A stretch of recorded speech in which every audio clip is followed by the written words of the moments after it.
All that said, I'm going to attempt to establish a quorum, and Ms. Cooper is off our board now. She has been replaced by Greg Morris, who's all the way down to my far right, and we're joined by Darren Wallace, John Ed Simcoe, and Commissioner Mathis.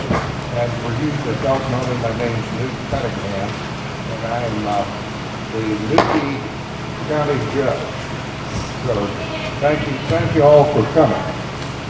Okay, I think we've established the forum, and I'm going to look to Daniel Harris to present an overview of the draft of the late Ralph Hall zoning regulations and zoning round. Thank you, Daniel. Thank you, Newt. We appreciate you kicking off the meeting and having us out here tonight. What we will do is we will walk you through a presentation. We'll start this public hearing, and we will walk you through a presentation of the Lake Ralph Hall zoning regulations. I know if you're sort of sitting over here on this side, it's just a little hard to see the PowerPoint here on the screen. I think there were some hard copies of the PowerPoint, but this will all be also online where you can download a copy of the PowerPoint. Commissioners, are you okay not seeing the PowerPoint? Okay, all right, so what we'll do, we'll turn the presentation. The commissioners won't be able to see the PowerPoint, but everyone else. Hold on, one second.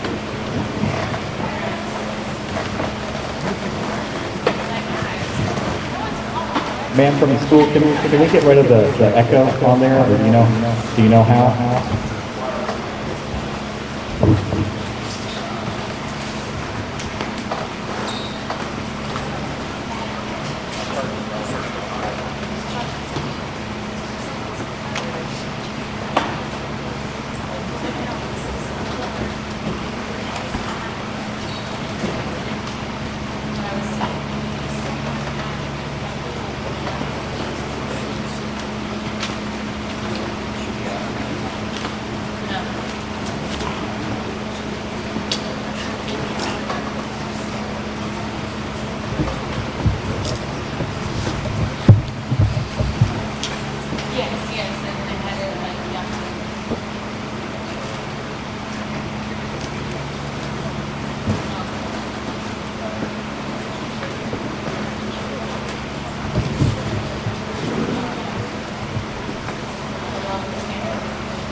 All right, so 1, 2, can you hear me?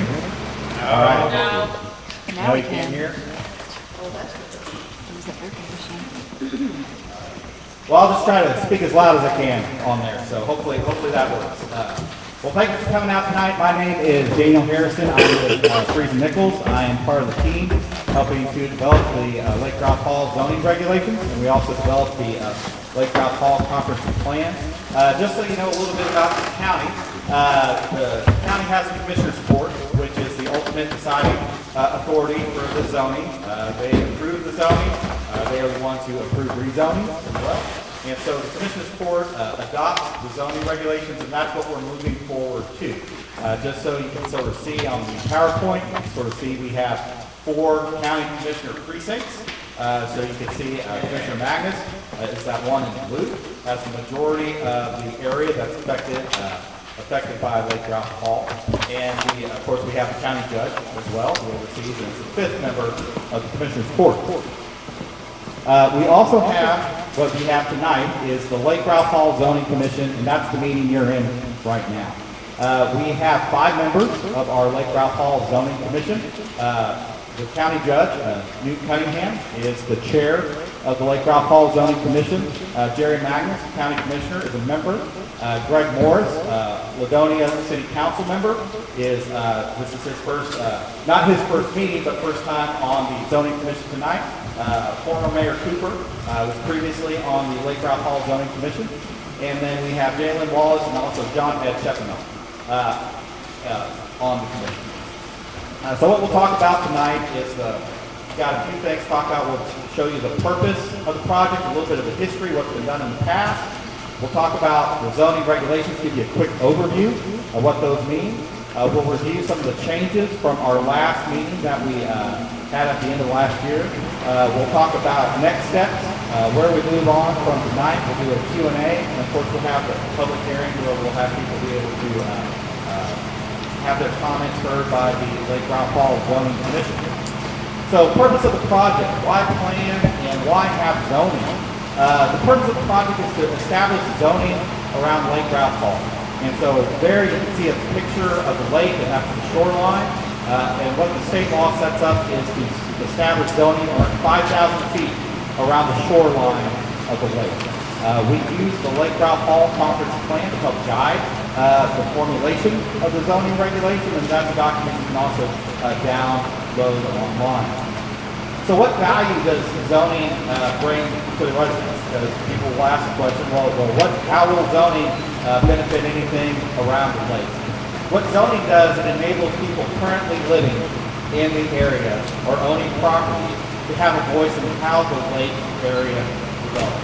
Without zoning, without a process that the county commissioners can take a look at, development will just happen unregulated, and as we've seen in other areas of Texas around older lakes, we've seen how that happens, and so what the state legislature has set up is zoning to help control some of the negative side effects when a lake is created and land starts to develop around it.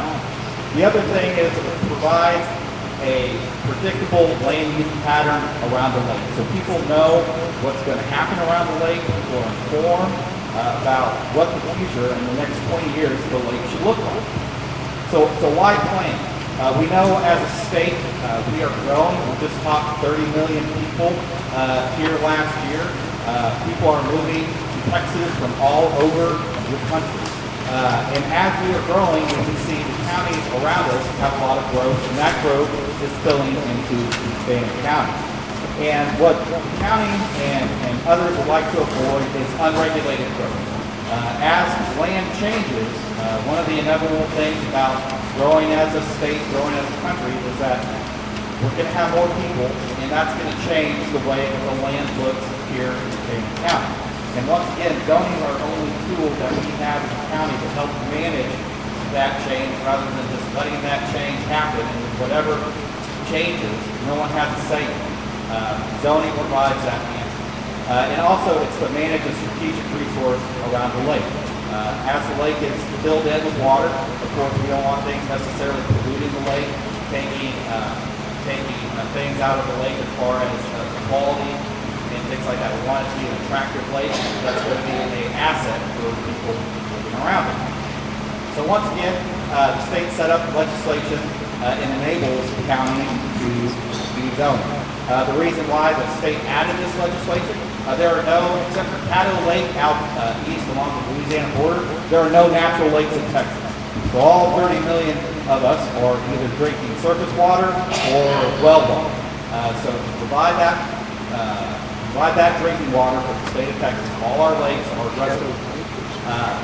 And so as the state and other agencies have created lakes across Texas, we mentioned Tawakoni before, and that has been expressed as a example of probably what we would not want to see.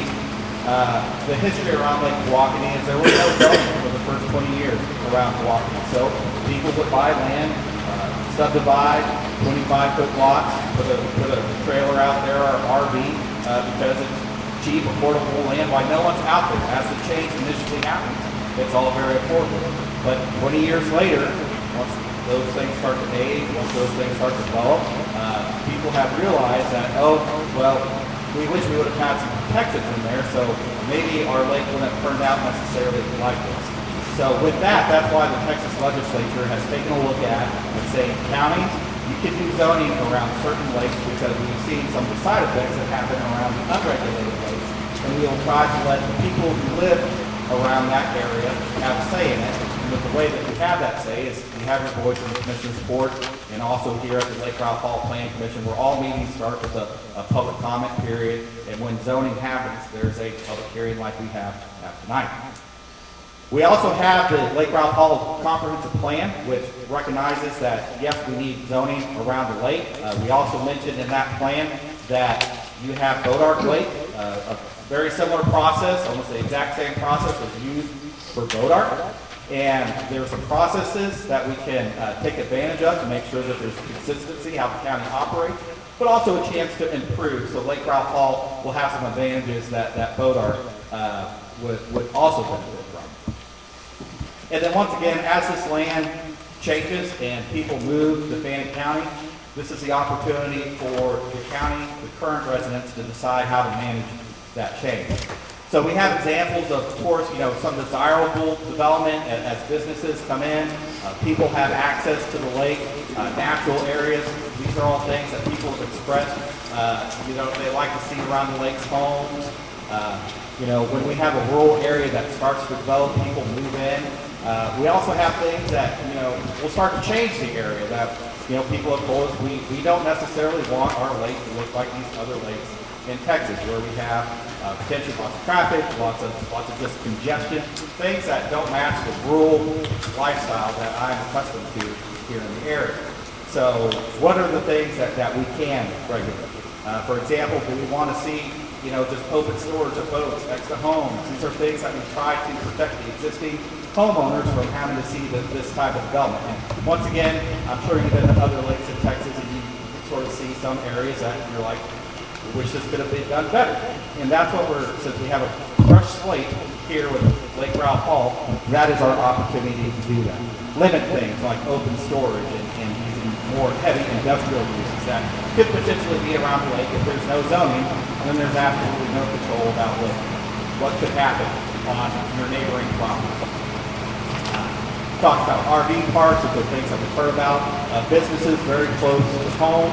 These are things that once again just happen without zoning. Also, we have different areas of unincorporated, because typically zoning only happens inside cities. But here in this example, we have an unincorporated area where we just have a mixture of everything, where we have shops next to single-family homes, next to RVs, next to other commercial businesses. So it's really a hodgepodge. What we're trying to do with the Lake Ralph Hall zoning regulations, provide that predictable land use pattern that's going to protect people's investment in their property. That you wouldn't necessarily have to have concern about what your neighbor may do to affect your investment in your property. Now we also have this picture here because, with zoning we can control density of the area because it's just not businesses, and this is an example of something that may be too dense for the area. As people come out and we have large corporations that can develop several thousand acres, how will that look? And so this is one also way that we regulate land around the lake as far as the density of development. So once again, why zone? It's really the only opportunity the public has to be involved in any of these things that are about to happen once the lake is built in and people are trying to purchase land around the lake. Without zoning, the public has no involvement in how the lake area will develop. The property is always at risk of what's going to happen next year. We have a couple of documents that everything's online. You can download that. We'll have a website here in just a second. We have the plan, and then also we have the zoning documents. Once again, I'll put the slide back up if anyone wants to take that QR code or write that down. All the information's on there. We put all the PowerPoints from every meeting that we've had on there, and you can go there and see the history of the project. So on that website, we just really talk about what the schedule's been, we have all our documents, and the purchase project. So on the schedule we talked about, and Herbie mentioned the comprehensive plan, that was wrapped up in the fall 2022. And so now we're on phase 2, it's zoning regulations, and if everything they're in that public notice, the Commissioner's Court will have a hearing on February 7th to take a look at it. So the project scheduled previously, where we did the conference plan, started back in June and July of 2021, and then, like I said, went to October 2022 to develop that plan. and now we're in the zoning regulations here at our public hearing. And tonight, what we'll do, of course, is take some, we'll open the public hearing for comments, and then also, in the second part of the meeting, the Lake Ralph Hall Zoning Commission will make a recommendation after hearing any public comments. Little on project history, when we kicked off this project, this is back, of course, before the courthouse was finished, being renovated. We were meeting in the Bonham City Hall as part of the Commissioner's Court, where we kicked off different meetings. We met out here in August 2021 with different stakeholders. We met at the Ladonia City Hall to hear feedback from stakeholders. Then we had an open house, which the same questions were asked. Stakeholders were more for like the water providers, the constable, to see how this lake is going to affect them. Same questions were asked at the open house, more targeted to the public, where we were able to ask people about the type of developments that they wanted to see around the lake. Then after we had that open house, we went into different meetings with this Lake Ralph Hall Zoning Commission to develop that plan. We also, because of size, we started meeting in Honey Grove. The library there was donated their time and their facilities to host the meetings and host the lake. Then Commissioner's Court, of course, we updated them about the process. We had a public hearing at the Lake Ralph Hall Zoning Commission plan. And then the Commissioner's Court adopted it back in October. So then that's when we moved on to the zoning regulations. In November, we had a meeting at Ladonia City, at the Ladonia Library, Honey Grove Library. And we had feedback, we had comments from the Lake Ralph Hall Zoning Commission to make into the document, to make the public review document, the one that is on the website right now, and that you can download. We did update the Commissioner's Court before we went forward with these public hearings to make sure that they were good, give us the green light to have public hearings. As you probably got a notice sent to you, wanted to make sure that they were fine with us moving forward with public hearings. So one of the things people want to know is okay, we have Bodart as well here in Fannin County that went through a similar process. What are the differences? Because one of the things we try to do is to be transparent and have things very similar between the two lakes, so there wasn't too many differences as far as the process for developing around the lake. But some of the things that we just wanted to highlight with the zoning maps, we'll have a copy over here that you can look at later. We also have some hard copies over there. We were able to improve the zoning map over the Bodart one, where as far as 5,000 feet around the shoreline of the lake. So if you sort of think we can, on those maps, there's a nice bubble that basically shows up around the lake.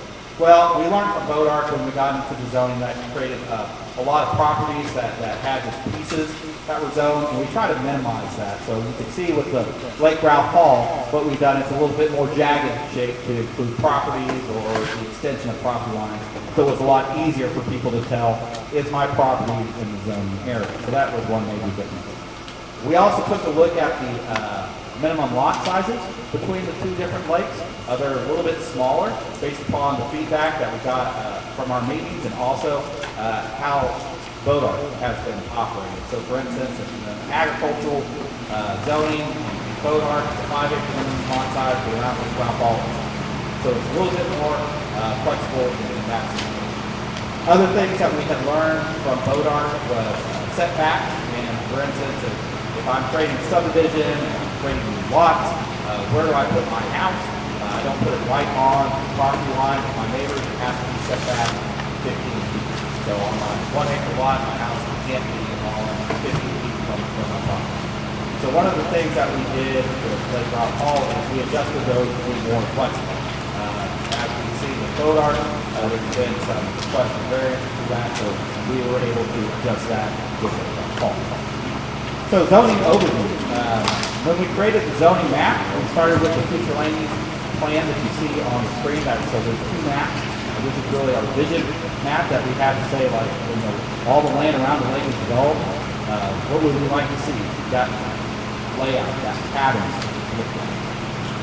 So that's what the future land use map looks like. So that sort of helps us inform our zoning map. And we had a lot of discussion at our previous meetings about, do we want to zone the full vision, the inch vision, or do we want to sort of manage the growth? with having more ag zoning currently. One of the Bodart lessons learned is we would like to go ahead and zone with again in mind. Then moving on to the zoning text, just real quick, there's some sections in there. I just wanted to highlight what those were. Section 1 is just general provisions. That's just how we update the map, how we monitor things. There's not too much that I think the general public will be interested in there. The next section is, I think, where people will find more interesting, is where we establish our zoning districts. We have our different zoning categories. We have our agricultural and ranching district, that's a 3-acre minimum district. We have a rural estate single family, that's a 1-acre minimum lot district, and then we have our low density, which is capital. Typically, if there's not water and sewer to your home, you need a septic tank to handle that. So you're going to generally be that 1 acre or larger.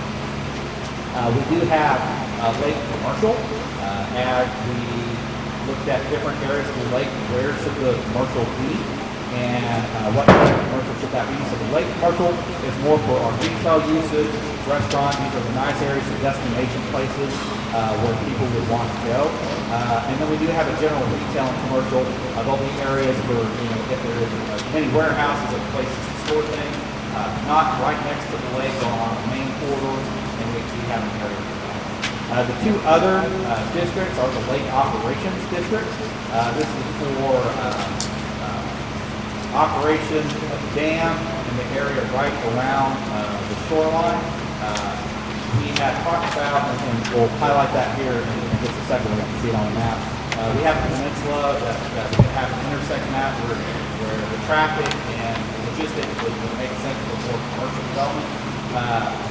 So that partnered with that Lake Commercial District. This is sort of what the partnership with that. So there could be a park out there, a hotel, eventually one day, and portion of that operation. Government Conservation District. This is more with the federal grasslands and cattle grasslands. Of course, there's some uses of that does also bump up against the lake. So that is similar to lake operations in some of them. There's also a planned development zoning district. This is to allow for unique and innovative developments for the Lake Ralph Hall Zoning Commission. Someone would have an idea, they could present it in a planned development zoning district, present that to the Lake Ralph Hall Zoning Commission, and also for the commission report to consider, because people can come up with unique ideas, and of course the zoning needs to be flexible to allow those types of ideas to be presented. So there are ways to do different things in there, and the planned development, when you see that, that's one option to do that, to be flexible.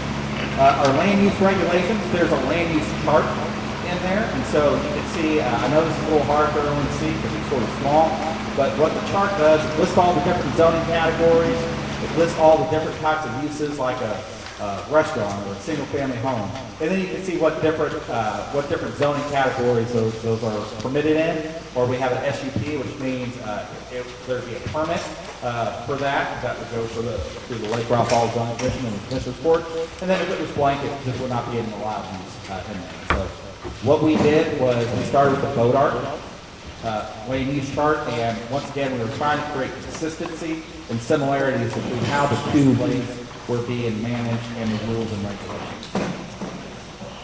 We also have, once again, this is just a chart showing the setbacks on there that we adjusted, and we think we got the right settings on there for people as our history has shown us with Bodart. A couple of what I'm just sort of highlighting on the screen, you'll see sort of two circles. Those are our commercial areas. You'll see the majority of it is along 34, along that peninsula.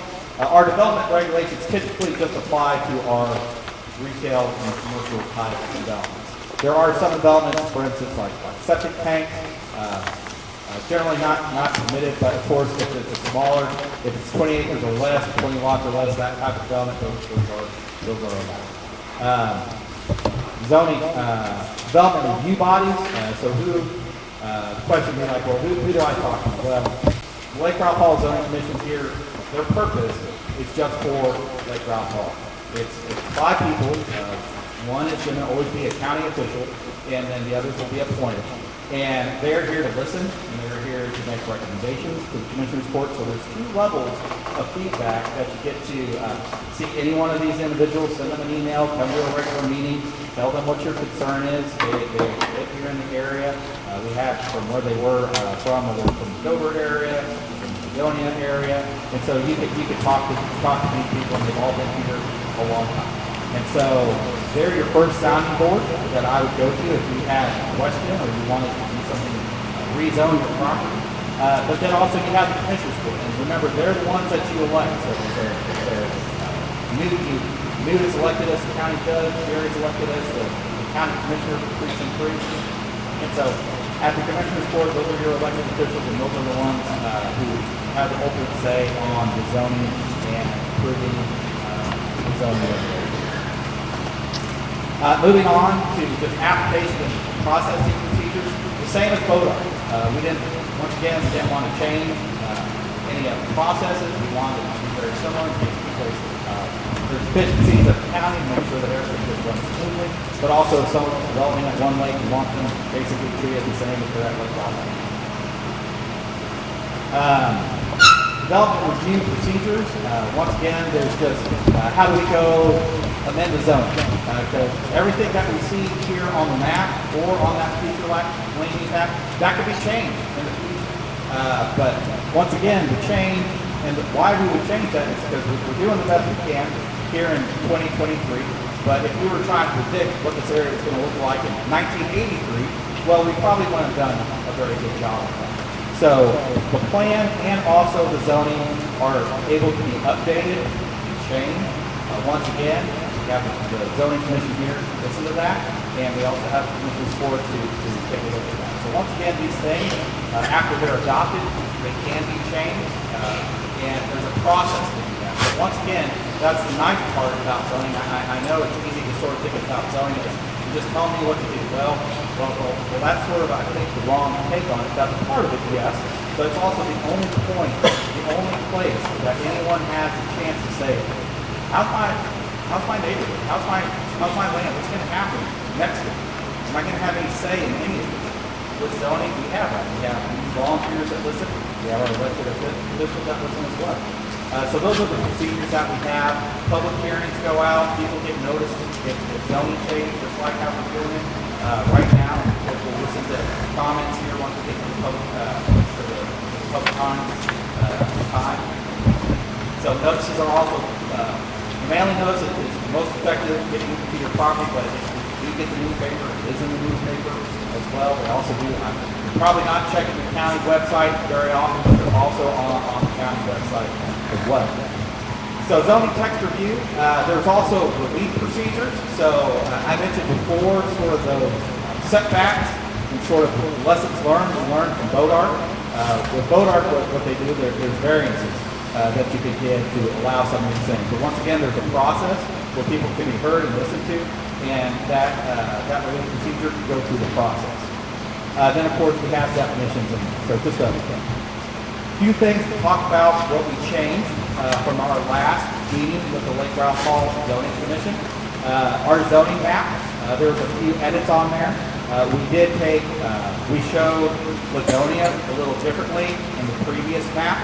We showed that as sort of a gray color that said it was not zoned, but just to make sure that it's a little bit more clear that it wasn't zoned, that color is completely removed with just a hash pattern. So people, if you're in Ladonia city limits, the zoning does not apply. The county zoning does not apply to you. We also changed how the lake operations district, we added that zoning category before it was just showing an area. So that purple line that may be a little hard for you to see, that is just marking there's a lower limit to where the zoning starts, which is basically where the shoreline is. And then it goes out, not totally to 5,000 feet because it has that jagged line, because remember we're trying to keep whole property, the portions of properties in there that were a little bit more deep. So we did move that line and created the lake operations district. Once again, this is too tight for you to see, but once we created that lake operations district, we had to have a purpose statement for it, what the intent of that Lake Operation District. Once again, it's to operate the lake, but also along the shoreline in that peninsula where we'll have that commercial development.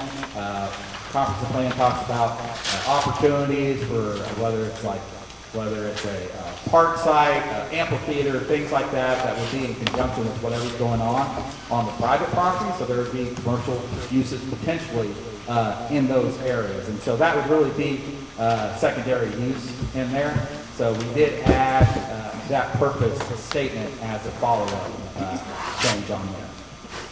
We also added, once again, since we created basically a new zoning district, we had to have standards that go along with that, basically the same setbacks that we have for most of our other districts.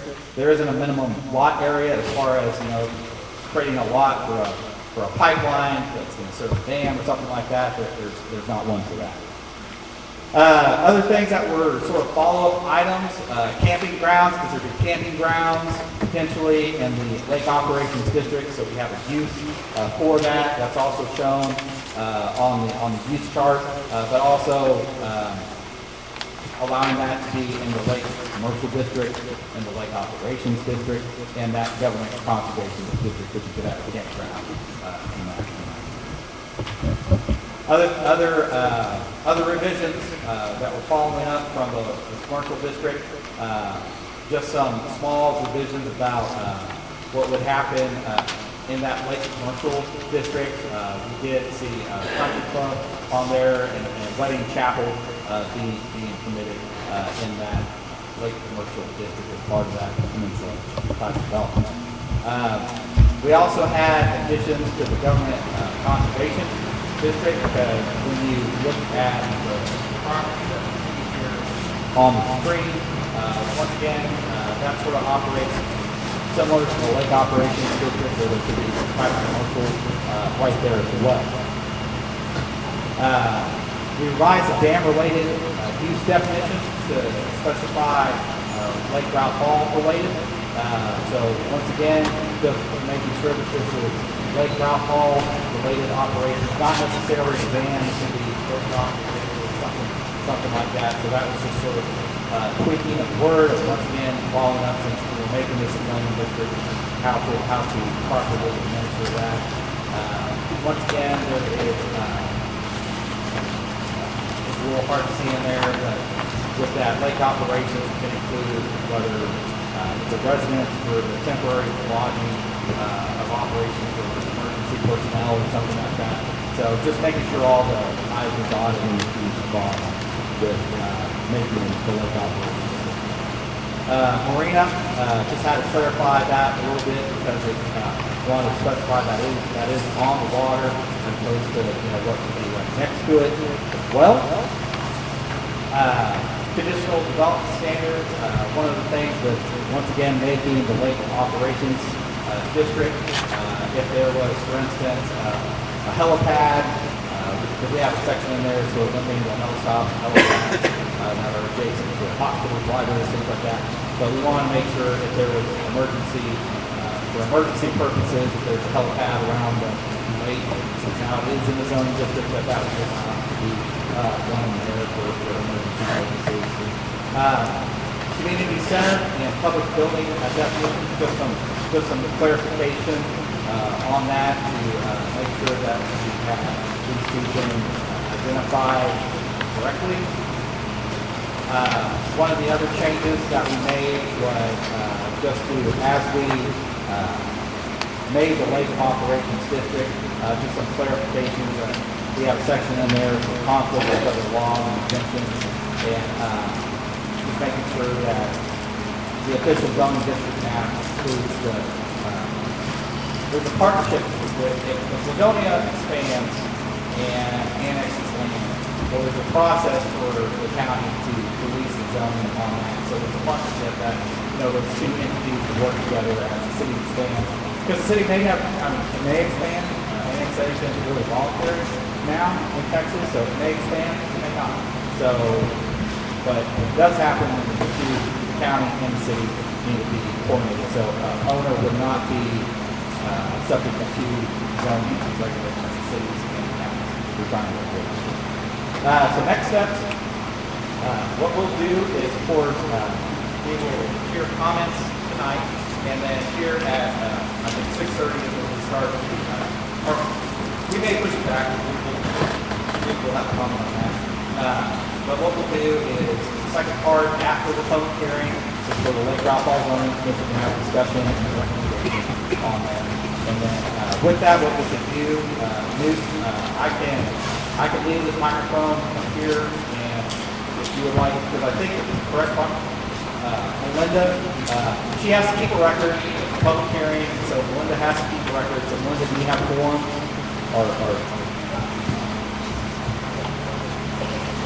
And it's just a record keeping, so since it's an official public hearing, you just sign it with Melinda, so you can have a documentation of people that speak at this meeting.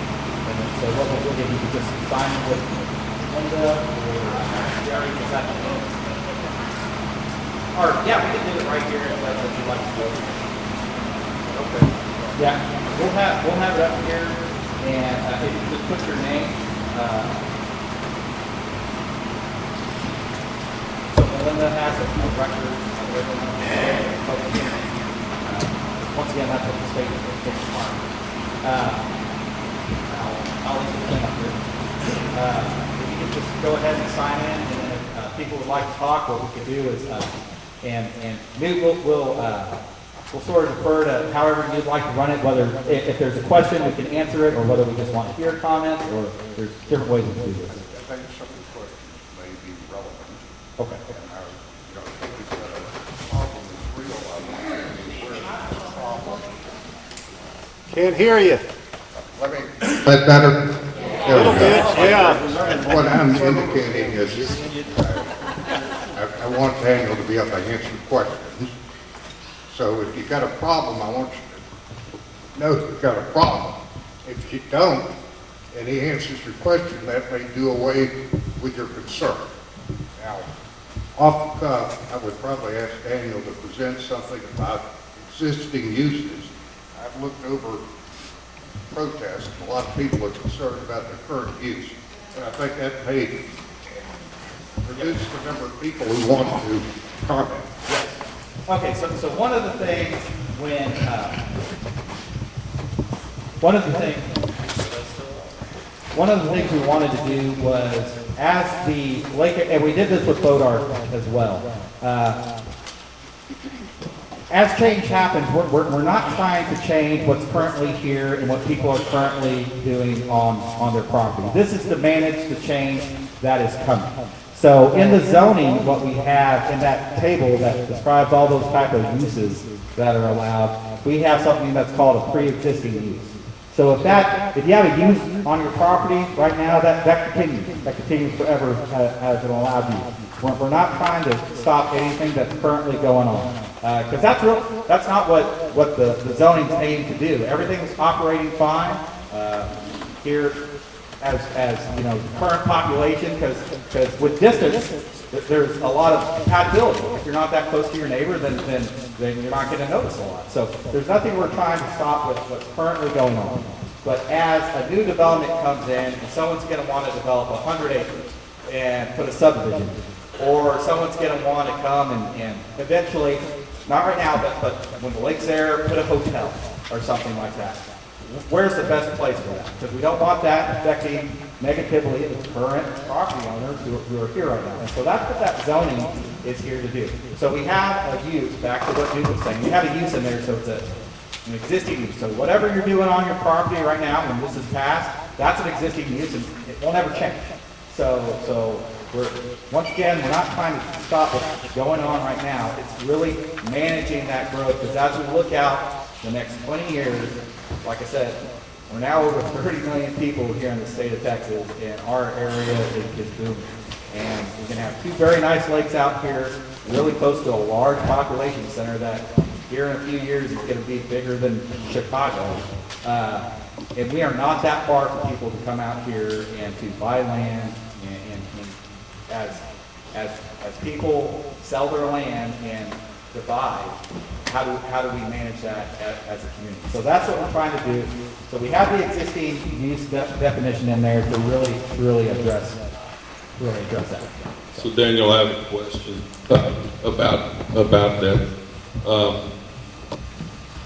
Well, I'll just give you a scenario. I live north of here, have land, been in the family since 1837, 4 grandkids. If I formed a trust, an LLC, put the land in it, however I did that legally, but it changed ownership. Someone else owned that trust or that LLC in the future. Does that change the use? Does ownership of the land waive the grandfathering of current use? No. It will run with the land. So that use will stay. So whatever's on that land today Yep. can be there Correct. in perpetuity, regardless of who owns that land. Correct. Okay.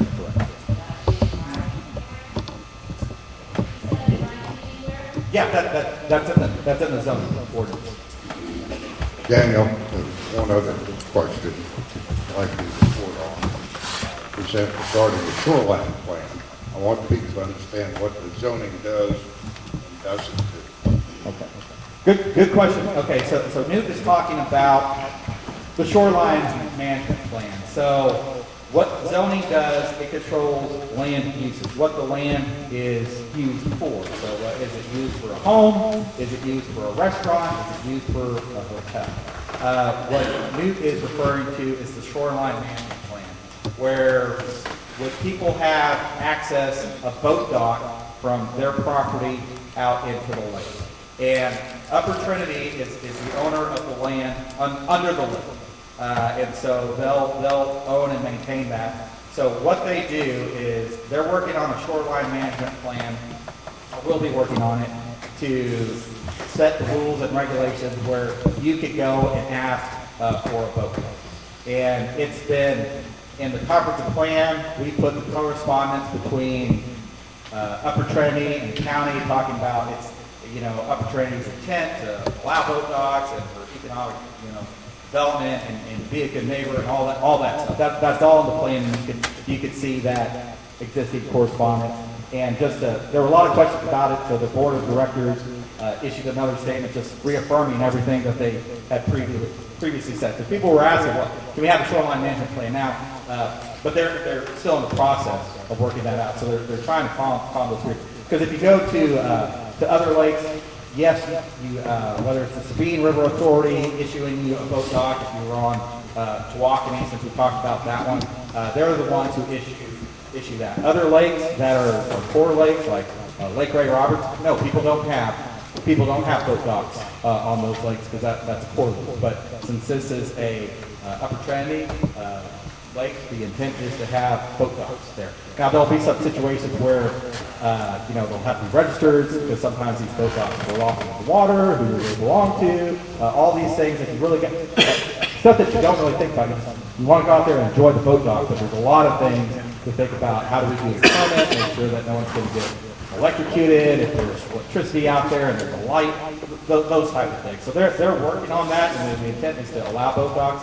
But once you get to the further end of the lake, a dock may have to be 1,000 feet. So maybe that wouldn't be permitted, but the intent is to allow boat docks when they're. And once again, that language is in the plan that you can read from. Correct. That has not been decided because they're studying it and coming up with those. Questions? Oh, I need to come up for. Yes, if you don't mind. Sorry, I know you're in back. We appreciate it. Let me ask a couple of questions first. I'm going to be trying to manage time. I want you all to know that I want everybody to have a chance to speak, but I've got to catch an airplane to go to Lubbock Sunday. So I guess my first question is, how many people want to speak here today? Okay. I think that's manageable. If we had a bunch of people who wanted to speak, I would probably ask you to restrict your comments to 3 minutes. Since we don't have a bunch of people who want to speak, I can be a little more generous with time. I do want to make my airplanes. But all that aside, I'd ask that you be polite, be considerate, let's keep it courtly. You know, Baron Johnson may hate Earl Jones, but when they're in the presence of the court, they don't call each other names. They're very courteous and polite, and being in disagreement isn't a bad thing. It's actually a healthy thing. It's the way our democracy works. We've got different opinions on things. I can't do away with that problem. We're just going to have to decide what the majority wants to do. That's our system. All that said, I'd ask that you announce who you are and sign in, so Melinda will have that available so she can put the minutes together. Thank you, Melinda, for your time. Appreciate you. She's not a county employee, she's a volunteer. I'm getting paid, he's getting paid. These guys down here, I guess the city council doesn't get paid anything for being on the city council, they're volunteers. So we're paid hats. I want to thank the people who are here serving us, donating their time, and I ask that you keep that in mind and not get terribly angry at it. I'm Robert Milton, and I will be polite. If a person has farm use in any of those zones, and he doesn't sell it, continue to be farm use. So the question that he asked was about farm use, and I guess also your ag exemption. So the zoning doesn't affect the ag exemption on your property. So that's still working with the county appraisal district to whatever you're running on your property and with that exemption. So no, the zoning does not, even if you're zoned that lake commercial and you're running cattle on it and you have an exemption, no, that doesn't change.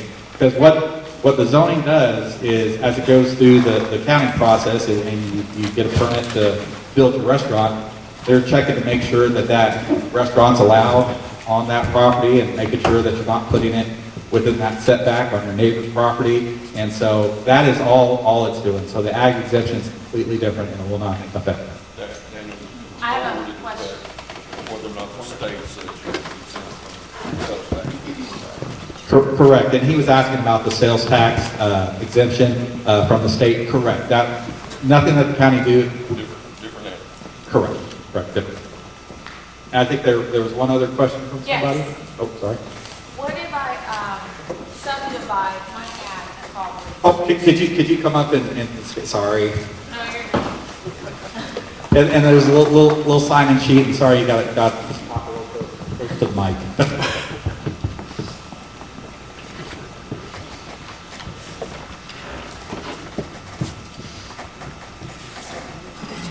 And we really do appreciate the high school for letting us have the facility tonight with the turnout. So my name is Erica Minzy. I grew up here in Ladonia, and I have a quick question. If I have ag property right now and I want to subdivide it, would that affect my ag? If I have enough to subdivide it? Because I was reading, as long as you have 3 acres, I think that'll put me under residential. Okay. If you were in the ag, let's say, for example, let's just say you had 100 acres, and the minimum in your zoned ag, so the minimum lot size that you could create is 3. So you have 12 acres, so you can create four lots basically, and then once again the ag exemption really doesn't go with the zoning, so you could create 4 lots if you had 12 acres in your zoned ag. Now, if you wanted to go under that to the next category, the 1 acre minimum zoning, you would have to come in for a zoning change for that to go down to the 1. But I would still be keeping my ag, correct? Even though Yeah, if you weren't, to subdivide and sell some of my ag properties. yes, as long as you're still meeting, the only thing that would maybe throw you for a loop is whatever the minimum, for whatever agricultural purpose you're using, if the county appraisal district says you have to have X amount of this and you've sold off too much, then you wouldn't meet that exemption again, but that would be, Even though I'm in the yellow, y'all have me right now in the yellow. Y'all don't have me under the ag. if you have enough for the county appraisal district for that exemption, if you're in the yellow, you still get it. Okay. So it's only if your property dipped below that and you're trying to do it, you'd run into, issues with the appraisal district, not having enough for the property. Sir, yeah, if you could come up here, sir. Thank you. Appreciate it. Oh, no, this is my house. Okay. Oh, yeah, we have it right there. Thank you, thank you.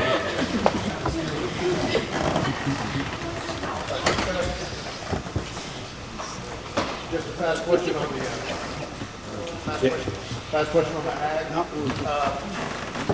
Is there a chemical fertilizer runoff issue? Oh, sorry, can you say your name real quick? Patrick Schickle, S-H-I-N-K-L-E. Patrick Schickel. S-H-I-N-K-L-E. I wrote it on the list. So is there a limitation on the distance for chemical runoff, ag runoff, any type of fertilizer from the shore? How far do we, if we're at, right now ag, but then weed soy, whatever we're doing, is there a limitation on that land from the shoreline? No. And Connor, correct me if I'm wrong, but there's no, as far as the agricultural use goes, it's just using it for agricultural purposes. It does not control what type of fertilizer or anything like that. It doesn't limit anything you can put on there, right? No. You're just talking about, No, we don't have any limitations for fertilizers or anything like that in the zone. like,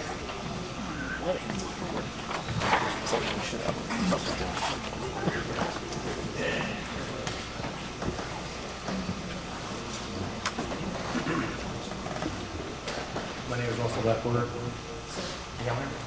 Nope, sorry, you gotta get real, it's very sensitive. My name is Russell Duckworth, presenting the councilman for the city of Ladonia. My home address is 202 Bonham in Ladonia. As a senior member of the city council, I've been asked by several members of the community to speak to you this evening. As an officer of the Chamber of Commerce of Ladonia, it's my intention to represent those property and business owners in Ladonia who otherwise would not have a voice in local affairs. Founding Father John Adams said, "Facts are stubborn things, and whatever may be our wishes, our inclinations, or the dictates of our passion, they cannot alter the state of facts and evidence." The fact that Mayor Harry would advocate her responsibility to represent the citizens of Ladonia on this committee is unfortunate, as is her situation, and we wish her well. The fact that her appointee has obvious leadership experience gaps and conflicts of interest when it comes to many of the committee's areas of oversight cannot be overstated and must never be forgotten by the other members. The best example of this failure to recognize a conflict of interest and abstain from involvement is the appointee's very public personal conflict with the former chief of police and his involvement in the dismissal of the chief. Members of the committee, you have a duty to mitigate conflicts of interest where they are obvious, even if it means having uncomfortable and very public conversations. A recurring theme in my conversations with citizens continues to be a concern for the small town feel of Ladonia, including the relatively quiet nights and dark skies. So I would encourage and counsel that you keep these essential Ladonian attributes top of mind. We like it quiet, and we like to see the stars out here.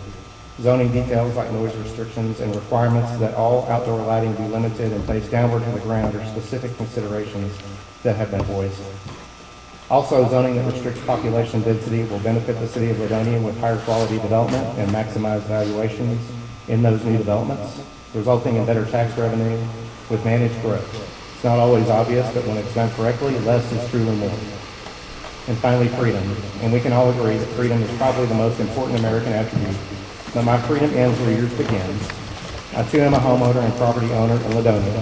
My family and I have dreams and aspirations for our future here, as other families do. I would certainly hope that, short of any absolutely necessary eminent domain action, you keep these dreams in mind, and so long as property owners use of their land does not devalue or otherwise intentionally or unintentionally harm their neighbors, they be allowed to continue use of their property under existing zoning until property ownership is transferred. And I appreciate that you've spoken to some of these concerns this evening. Many thanks for your service to this community and to the future of Ladonia and Lake Ralph.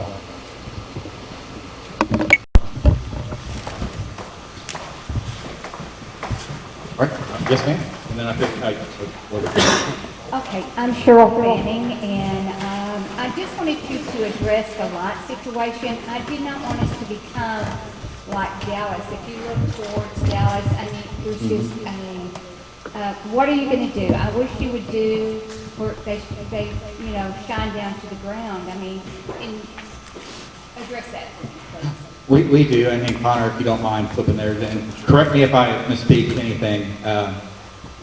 We have in there the lighting that would be fully shielded and directed down.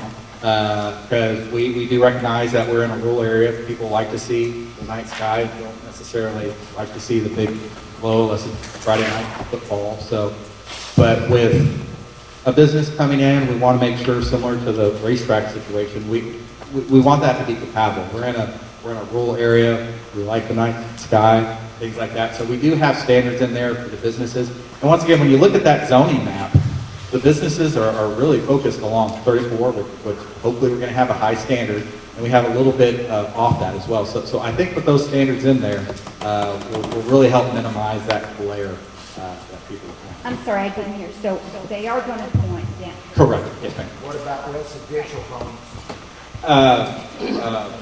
Sorry, the question was maybe about residential homes as a follow-up to that.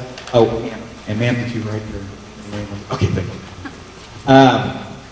Connor, correct me if I'm wrong, but I think with our residential, I think we're applying those only to businesses on there. So I guess if hopefully there's enough separation, your floodlight's not going to be in your neighbor's bedroom window on that. It is non-residential only, so it would not affect a home. Could we change that? I mean, new construction, since, you get them on 3 acres, and you get all these homes, and everybody has all these lots. Our sky's gone. That is something, everything's open, that if that's something we want to consider adding to residential, that is something that the Commissioner's Court could consider. Please. That's it. My name is James Moffett. Hope everybody doesn't get mad at me, but this is for Gary and Judge. We've gone through the zoning process, and I hope once it's done, say the initial first 5 years, when people come in wanting little picky minor variances, you say no. You've gone through the process, don't let them start changing a little bit here, a little bit there. And then the second thing I wanted to follow up with something that Ed Shinpaw mentioned, if I remember right, at the end of the last zoning meeting, and that is, we do live out in the county, and I don't know how the county plans on enforcing the development policies and all of that. I believe Ed said he wasn't happy about the co-op having to be the enforcer and requiring something before they put up a temporary power pole or before you get water. My personal opinion is that's the only way you're going to enforce it, and I hope that somehow you state in the ordinances that it requires some kind of proof that they've got approval from the county before they get any electricity, water, sewer, any of that. Yep.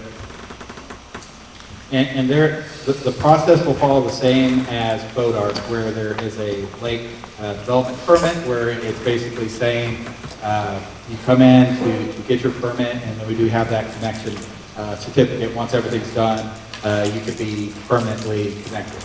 Now, when we talk about enforcement, one of the things that we were wanting to do, this was the same as Bodart 2, is to, this is all new for everyone, so no one wanted to necessarily, have the full force of what the zoning could be. Can we send notices out, try to get voluntary compliance, just talk to people and let them know. And that's how this is set up. Yes, there's the legal part in there and the compliance and all that stuff, but what we're trying to do is get voluntary compliance, let people know, educate people on there, and hopefully having those fixes. But the standards are in there that you can enforce and go to that, whether it's the connection certificate and things like that. So once again, trying to be more of the carrot approach, but there is the teeth in there that you can enforce the compliance. Yes, sir.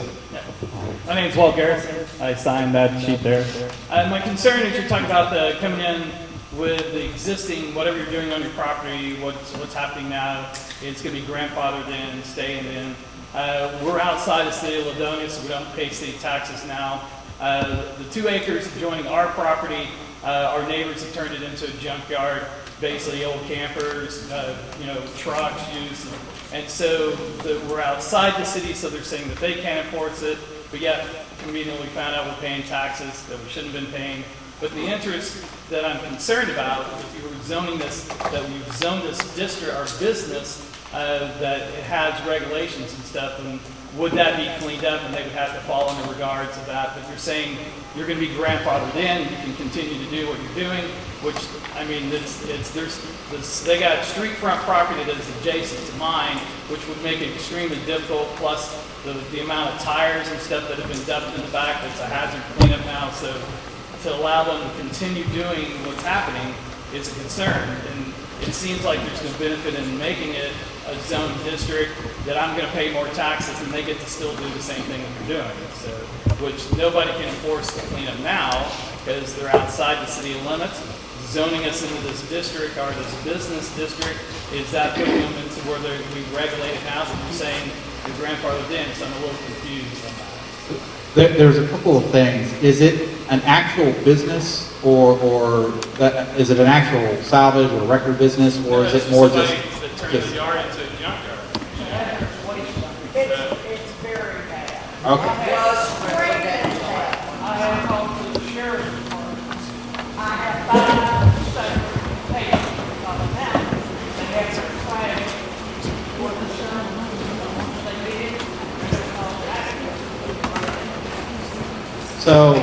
So a couple of things. It's probably 3/4 of a mile from the bridge is where that property is. So that's not going to look good for commercial. Okay. So a couple of things going on there, and what control what. So the zoning will control the land use, and I may have this wrong, but correct me please if I'm wrong. So if it's just a homeowner and they have an old truck, basically They were ran out of the city of the compact. okay. So because right now I don't think the county has any as far as nuisance. There's a few things, and once again this is sort of out of the realm of zoning. So if it was a business, yes, we'd sort of be with that existing use locking in. If it was a record or salvage business, but that doesn't sound like what it is. It just sounds like it's a home with junk on it. Or it's, okay, so it's a property with junk on it. So the zoning really doesn't address that because it's not necessarily the use of the land. So, but there's some things that are outside of zoning that the county may do as far as nuisance. If there's like lead batteries out there, there could be, it's a health issue or something like that, but that's a little out, because it's not really a business, it's just someone has left this stuff on their land, so it's not necessarily a use on there, and it's just really a vacant use right now. Or, okay.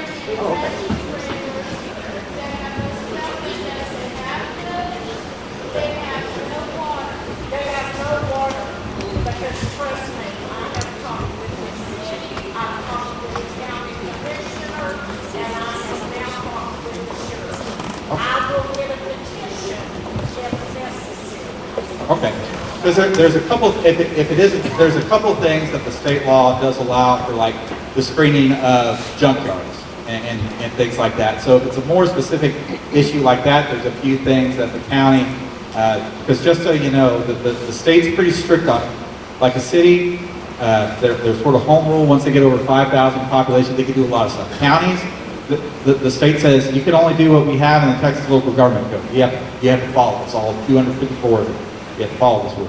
So there's a few things that we could look at, and I could talk to Jerry about that. Some things that are in other parts of the state law that may address that, but I'll need to find out a little bit more about that, and but I don't think we're enshrining them as a use. But let me talk a little bit more with Jerry and see if we have some other.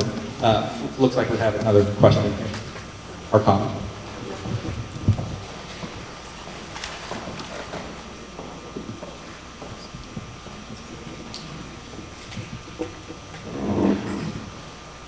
My name is Diana Castile, and the Senate with me is Minister Stacy Woods, and we are here, Brother Stacy Williams. And I'm standing on behalf of the Pleasant Grove Christian Methodist Episcopal Church here in Ladonia, Texas, where part of where your zoning, the new zoning is going to take place will directly affect the church. I heard you say And let me tell you who I am. I am the presiding elder. I supervise 33 churches, and in those 33 churches, Pleasant Grove is one of those churches. I hear you when you say that you are not trying to change the current use. And I have most of the statements and then some questions. That concerns me, because coming from a small town myself, I know that a lot of times when we say we're not trying to do something, in turns we end up doing it. It may not be now, but 5 years down the road, 5 years later, it's going to directly affect not only the church and the cemetery, but other people and their properties as well. Amen. So I guess my question is, because it seems as if this project has been in place or you've been studying this for a long time, and I don't know if there was any conversations that were had prior to tonight with the citizens of Ladonia to see about how they feel about this new zoning before you just presented it to them, which is an area of concern for me as well. And then thirdly, how will it directly affect the church and the cemetery, being that it's going to be so close to the church? In the use chart, which says what's allowed in all the different districts, and Connor, correct me if I'm wrong, since you have a copy right there, churches are allowed in all the districts. So as far as if your concern is with the zoning, With the businesses and everything else that's going to be placed around there, will someone come and try to force the church to sell their property? no. I guess, Well, no one has, because what happens, and what, just, I'm curious, I don't know exactly where it is, but do you know what color on the map it's around the church? Yellow? So that is the rural estate single-family district, so it'd be for single-family homes. So if there's a business in that area right now, it would stay, but if something new was to happen, it would happen under that single-family rural estate, which is the 1 acre lot zoning district. So that new things that would happen around the church, if it's zoned on the yellow, it'd be the 1 acre zone. and that goes for the cemetery property as well. Correct, and you could, it's part of the church, and churches are allowed in all the zoning districts. So there wouldn't be a problem as far as church is already there, so it'd be considered a pre-existing use, but also we have church as a use itself, and so that's also allowed in all the districts. And you said as a lease itself? The church is allowed as a use, as a land use category, so in all the districts. Okay. I just wanted to get clarification to make sure that the church and the property will be safe and the zoning that we're doing. So thank you. Thank you. Yes, sir.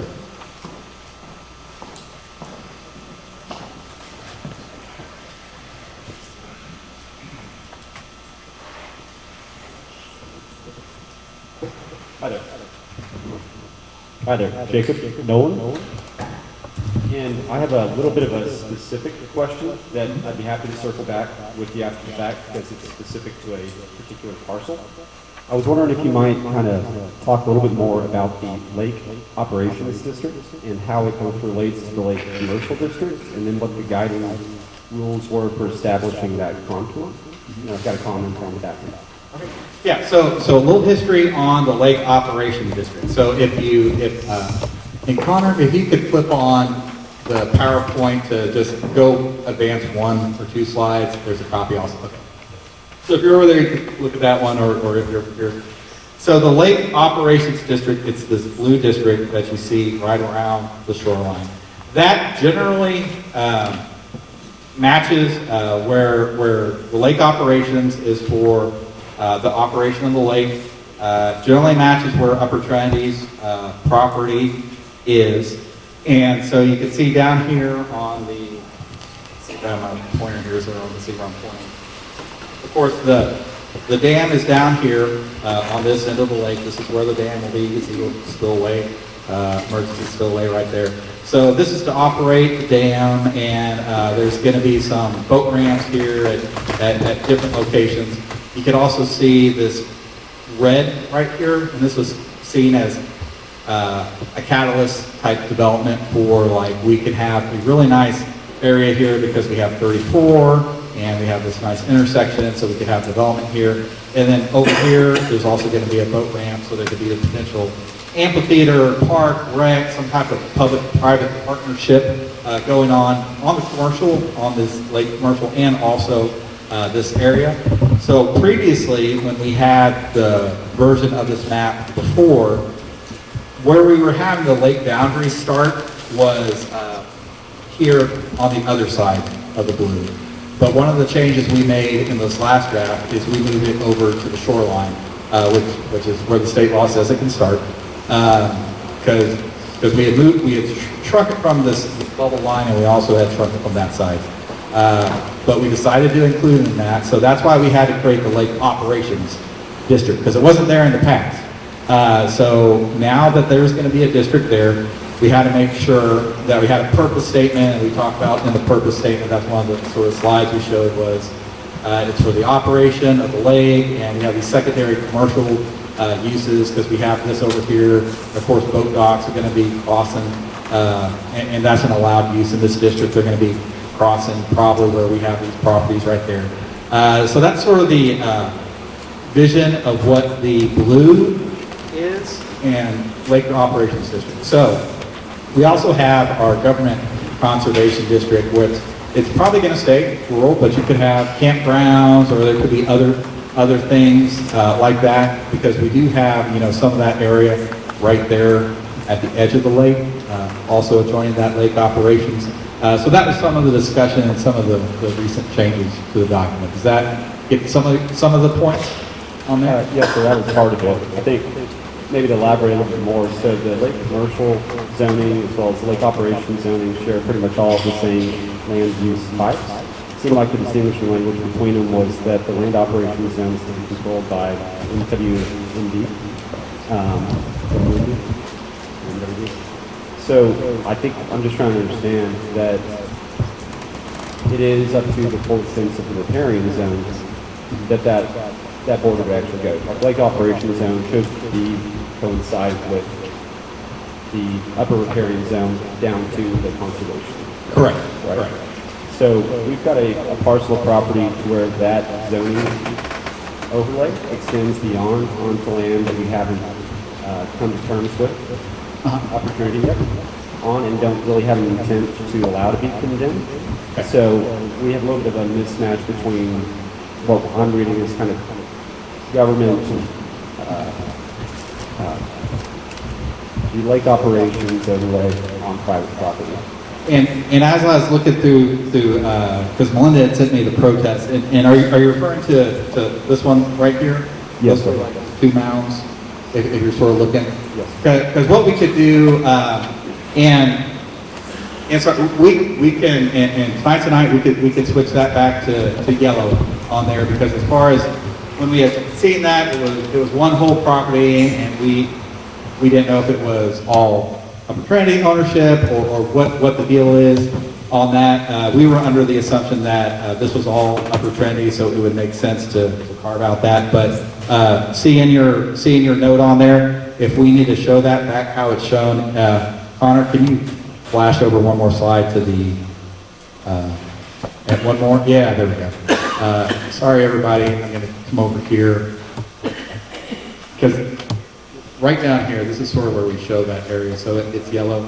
So that would probably be just rural estate is probably the right category for that. So if that, because like I said, we saw that on the protest letter. So that's something. If that was a request, I think that's something the Commissioner's Board could recommend changing. Perfect. Yeah, if we could maybe just catch up after this and on that specific track and that protest issue, that'd be fantastic. Because the one thing, because let me mention one thing, and this is for everyone as well too. Because if the Commissioner's Report recommends it tonight, they'll either recommend it subject to any of their changes. And if that's one change that we want right now, and I can't vote, but maybe that's what they want, maybe it's not. But let's say that it is what they want, they would need to sort of make that recommendation tonight to change that. Wouldn't it be the only chance you could come to the Commissioners Court public hearing and mention the same thing after we talk, because maybe you don't want it that way or something like that. So that's something that we could talk about, and then it's also something that the Commissioners Court will talk about, or Let me comment. Zoning That's commission. something we're going to talk about in the next segment.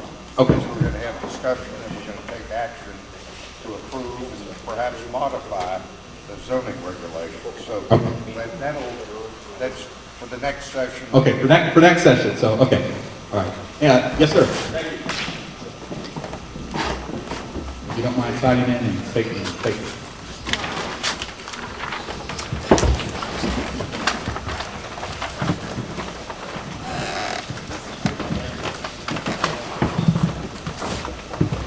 My name is Stephen Williams, and I just want to ask a question, or really just wanted. Right now, I'm in ag exemption on ag land. I know you said grandfather again, so I'm working there. As of right now, I go put a windrow, a windbreak, or a shed, something like that. I don't need a permit. Yeah, Do I need to get a permit now? all ag buildings on a lot 2 acres or greater are exempt from getting a permit. So I've got 48 acres. I don't have to come. If I want to build a shop, would it be something different, or would it still apply? I would consider that partly an ag building, so I would say you would need to come in on 48 acres as well. He had 48 acres. And it was ag buildings, if you're on a parcel 2 acres or more, you don't have to come in for that.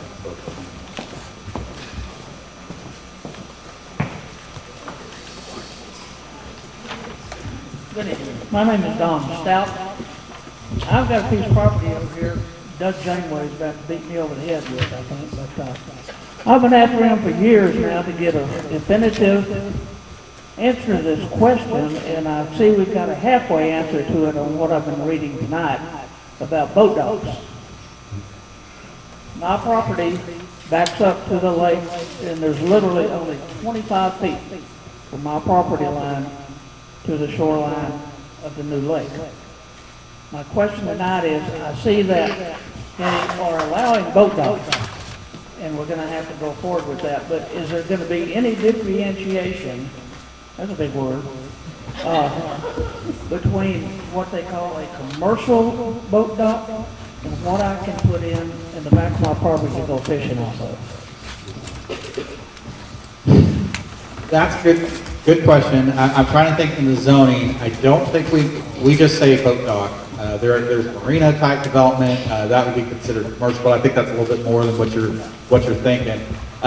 We don't distinguish in the zoning. We just say boat docks are allowed. So whether it was your personal residential one, or whether there was a commercial one like you had, let's just say you're a restaurant and you're having, you put some boat docks out because maybe it'd be neat for someone to pull their boat up and I just wanted to kind of get some kind of reassurance that I wasn't going to have to lobby Congress to get a permit for this boat dock off on private property.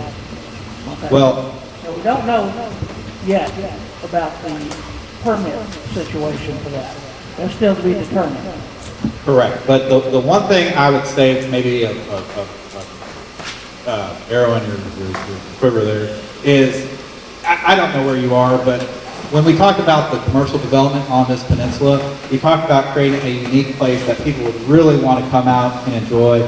We talk about access to the water, talk about those type of commercial boat docks is what we want to see out there. So there's definitely, that is a good place, a good idea in certain places. Like I said, I don't know where your property is, so there could be a reason. Right there by that new second little bridge.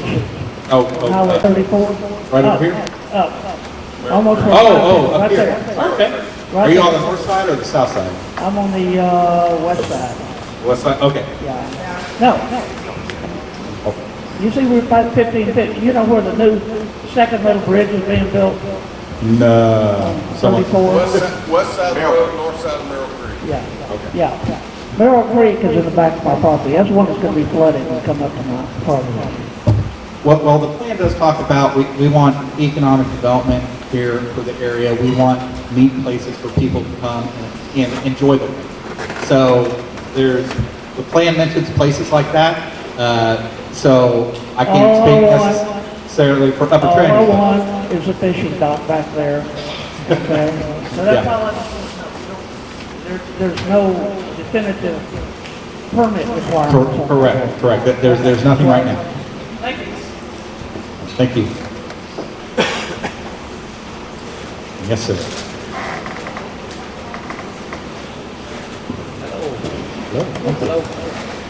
And if you can, just write your name, or you can write your name afterwards, but if you just speak. Oh, you did? Okay. All right. Is this working? Unfortunately, you have to get real close. Hello? Yep. All right.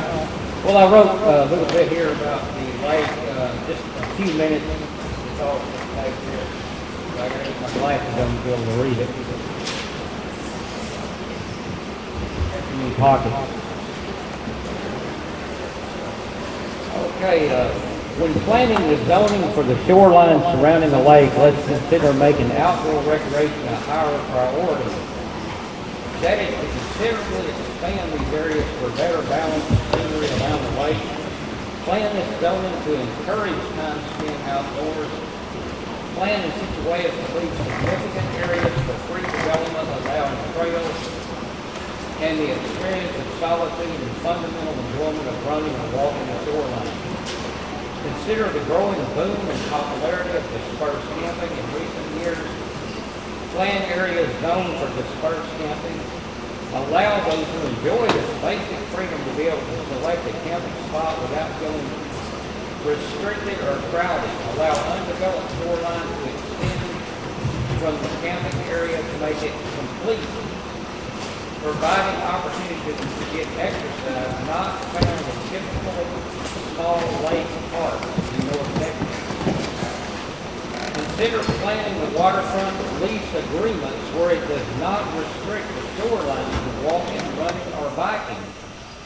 When the lease agreements block the shoreline and pedestrian right-of-way, it also blocks the residential property owners' opportunities for exercise. Basic enjoyment of walking the shoreline. This type of planning becomes a permanent oppression to everyone's freedom. In the past, it is very likely when the Sabine River Authority held zoning meetings for Lake Kewaukené, Lake Fork, and other SRA lakes, the vast majority in attendance were property owners around the lake. This has a tendency to underrepresent the greater good for the people. There is no one to represent the public that describes all of us. Lake Kewaukené has a shoreline of somewhere around 200 miles, yet the official trail that I know of is that the state park is less than 5 miles long. Contrast this to Lake Lavon, which is built by the Corps of Engineers. An equestrian and hiking trail called the Trinity Trail has been built along the shoreline. Last I read, the trail is around 25 to 30 miles long. This example should be the way the future if we want to encourage active lifestyles for those who live around the lake and come to visit the lake. That's all I have. Michael Ramsey. Michael. Please not on my property, okay? I don't want anybody walking through my property, okay? Yes, sir.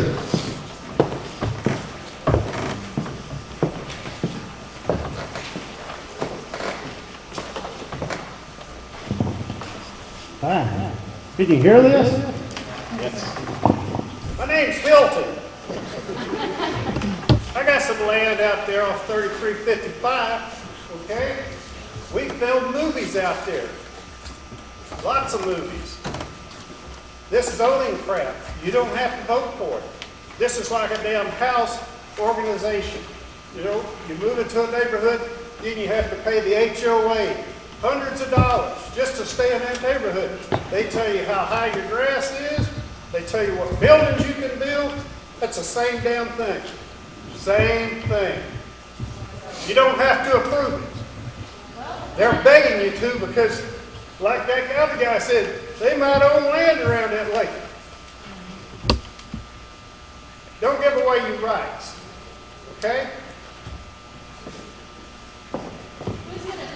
And, hold on, Mr. Hilton, was that your last name, or? That's all you need to know. Sir, you sort of broke the rules. Rules All are right, made to be broken. any other comments?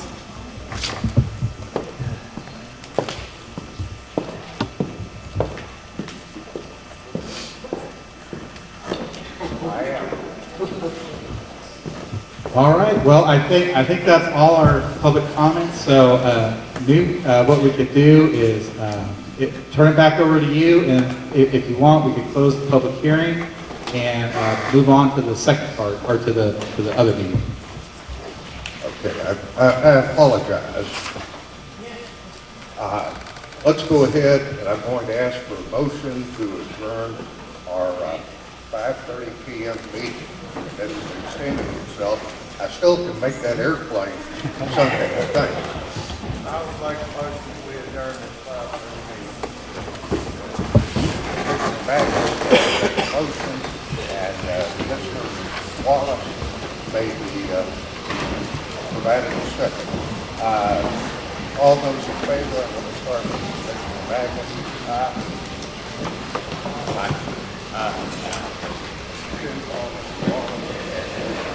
Can I hear aye?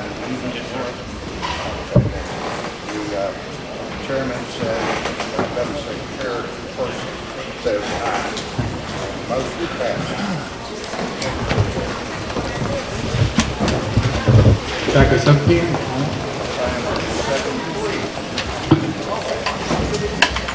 Do you want to take a restroom break or anything for you? Are you guys break?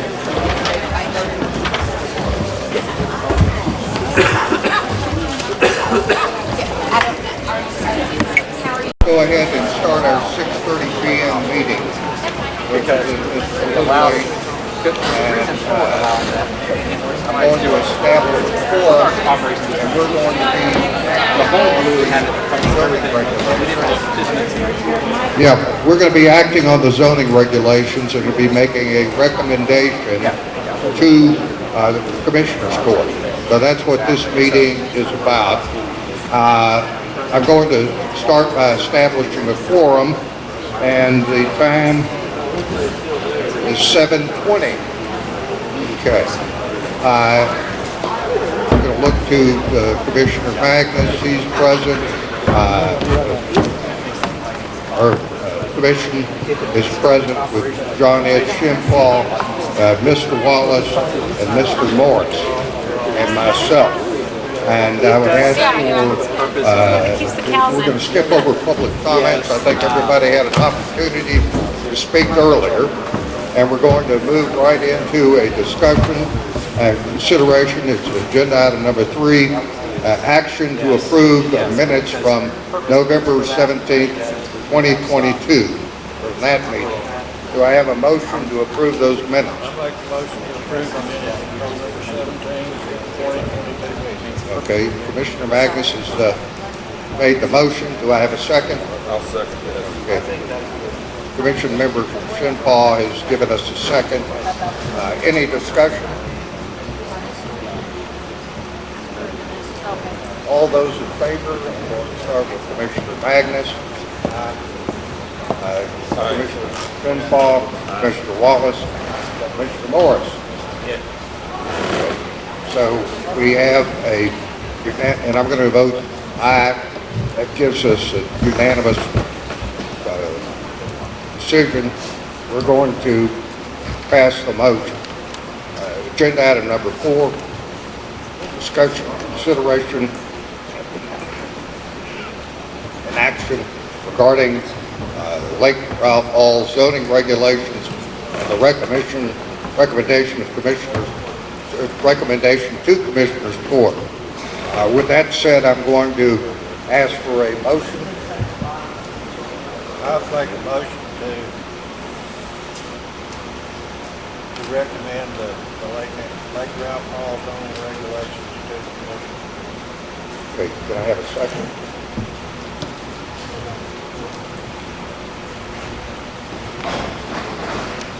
Do I have a second?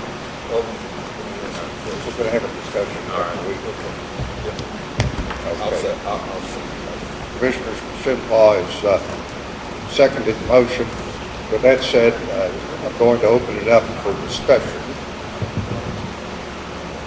I think one thing in the zoning, we're getting the zoning map on the next agenda, correct? I think one thing on the zoning regulations, that we need to consider is moving the lights restrictions, from non-residential use to non-residential and residential use. Would you like to make that as a motion? Can we make a motion or do the motion? Yeah, let's amend the motion to include that. All right. I'm in the motion to include that, into the zoning regulations.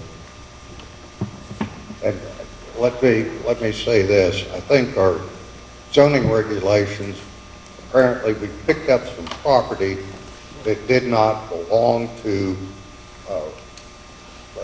the Upper Trinity. And I think it would be my feeling that if it doesn't belong to the Upper Trinity, it shouldn't be in the lake operational district. Amendment. Okay. And Wouldn't that be in the next agenda? well, it's in the map, but it's in the regulations as well. We'll do it for our correct map. Okay, so, Judge, in regard to the map, I would amend the motion or make a motion to amend to include the map be changed in accordance with protest by Mr. Chris Johnson on approximately 13 acres at 3395 and on the south side of the lake. I think that corrects the issue with the map and the ownership. And I would probably go a little bit beyond that. And if there are other properties that doesn't belong to the lake, it should not be included in the lake operational district. That's exactly what I meant to say. All right. With those amendments, let's go ahead and take action on agenda item number 3. Go ahead and have a vote. And I'm going to look to Commissioner Magnus. Aye. Commissioner Shinpaw. Commissioner Wallace. Aye. And Commissioner Morris. Okay, and the chairman votes aye. Excuse me, chairperson votes aye. Motion passes. Let's proceed to discussion, consideration, action regarding the Lake Ralph Hall zoning regulations and recommendation,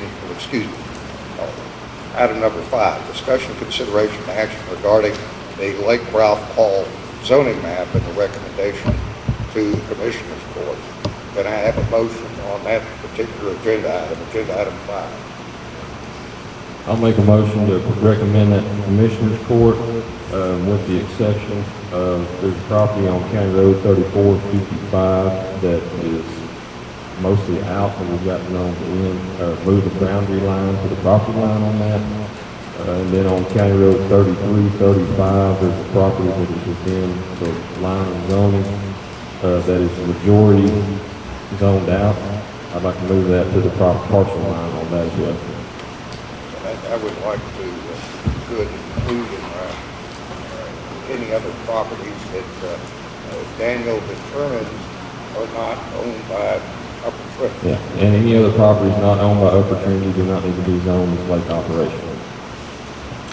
Can I have a second for that motion? Commissioner Magnus seconds Commissioner Wallace's motion. Let's go ahead and take a vote. Commissioner Magnus. Aye. Commissioner Shinpaw. Aye.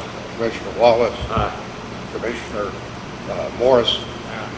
Judge votes aye. Motion passes.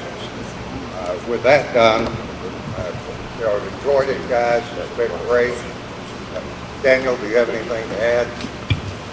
And Judge, what we could do is Connor and I will make a new map before it goes to the Commissioners Court, and we'll identify these changes, and we'll send it to the commissioner or to you guys to make sure that so you know. that and that we've done that accurately, so you know the proposed changes to the map. We'll highlight those, similar to how the Boat Arc has the zoning changes marked out on that, and then we'll present those. We'll have this presentation with your changes that Connor has written down and Melinda has written down, and we'll send that to you so you can make sure that we have it all and Melinda can double check us too on that, and we'll proceed to the next public hearing. Thank you, Daniel, for all the work you guys have done. Thank you. It's an honor to work with you guys. With that done, again, I and Commissioner Magnus are being paid, so you don't need to thank us, but I do want to thank everybody else that's up here as a volunteer. I want to thank you all for participating. I think we need to participate in our government if we want it to work. Sorry we couldn't make everybody happy, but that's the way the world turns. All that said, I'm going to ask for a motion to adjourn the public meeting. I'll make a motion to adjourn. Commissioner Magnus has made a motion to adjourn. Do I have a second? Commissioner Wallace has given us a second. Now let's go ahead and have a vote. Commissioner Magnus. Mr. Shinpaul. Commissioner Wallace. Commissioner Morris. Judge votes aye. That meeting is adjourned at 7:29. Thank you all.